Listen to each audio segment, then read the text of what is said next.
So today on lesson 7, we are working on rounding decimals. Rounding decimals is really the same as rounding whole numbers. We were just doing this with the decimal place in the middle of the numbers is all. So as we were doing during our lesson this morning in class, I recommend that you turn your page sideways when you are using place values so that you can already have your place value spaces, the columns already made. I'm going to start my decimal here in this spot right here, and that helps me know what I'm going to put for each of the place values. I know that to the right of the decimal are where my place values are that talk about part of one whole thing. So this is the 10th, the hundredths,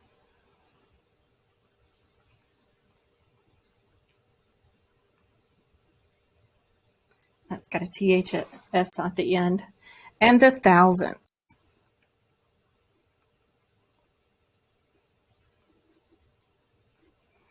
And then on the left side are my whole numbers. So this would be the ones place, the tens place, the hundreds place, and so on. Okay, so now I can write my numbers in the place values in which they belong and be able to round them easily. So I'm going to start with the number of 72 and 46 hundredths, and I want to round to the nearest tenth. The tenths place is right here. This is what I'm going to be rounding to. So if I were to put this number on a number line that showed the tenths place, then I would be able to easily tell which tenth it rounds to. So I'm going to draw my number line.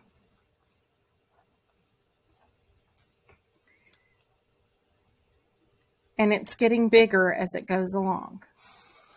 Okay. Now in Zearn, they just turn it around so that the number line looks like this. Also in Zearn, it's important to remember that just as numbers get higher, that's what we're going to show on this number line. So I know that it could round down to 72 and 4/10. Oops. Or it might round up to the next tenth, which would be 72 and 5/10. I know it's going to fall somewhere in between here because it's bigger than 4/10, but it's smaller than 5/10. So I know it has to be somewhere in here. So then the next thing that's going to help me is to find the middle between these two. Well, just like with money, if this were $72.40 and this were $72.50, what would be in the middle of those two amounts would be 72 and 45 hundredths, or 45 of 100 cents. So then I want to put this number on the number line. And I can use the comparisons of numbers in order to do that. The two numbers in the tens place are 7. They're the same. So I'm going to look at the ones place. In the ones place, those two numbers are the same. So then I'm going to look in the tens place, and these two numbers are the same. So I'm going to look in the hundredths place. I have a 6 and a 5.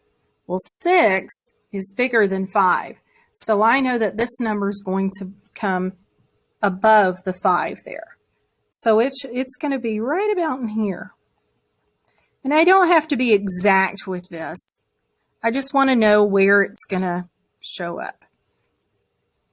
Okay, and now that they're on the number lines, I can take a look and I can see which tenth is this number closest to.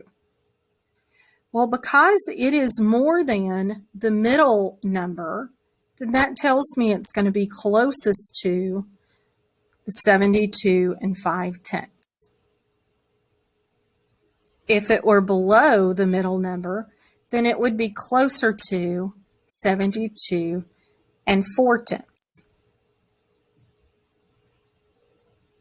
So I know that 72 and 46/100 is going to round to 72 and 5/10 because it's rounding up since it's closer here.